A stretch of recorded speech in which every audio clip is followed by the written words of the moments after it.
Welcome! In this video, you'll learn how to go to a message directly from a received document on WhatsApp Web using the latest update.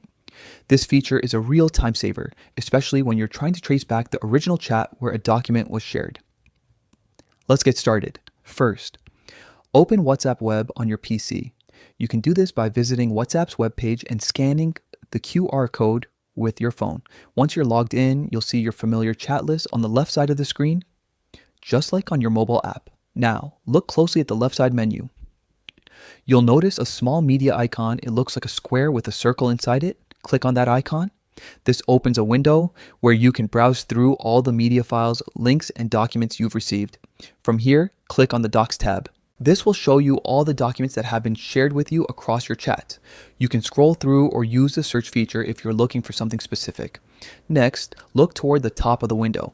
You'll see a sort icon usually represented by a few lines or sliders. Click on it, then select the Others option. This organizes your received documents to help you filter and locate the right one quickly. Once you find the document you want, right-click on it. A small menu will appear, giving you a few actions to choose from. Now, click on Go to Message. This is the key step. WhatsApp will instantly take you back to the exact point in the chat where that document was originally shared. You'll see the full conversation context, letting you remember when and why it was sent. And that's it. With just a few clicks, you can easily jump from a received document straight to its original message on WhatsApp Web. Try it out yourself and make your workflow faster and smoother than ever. Thanks for watching.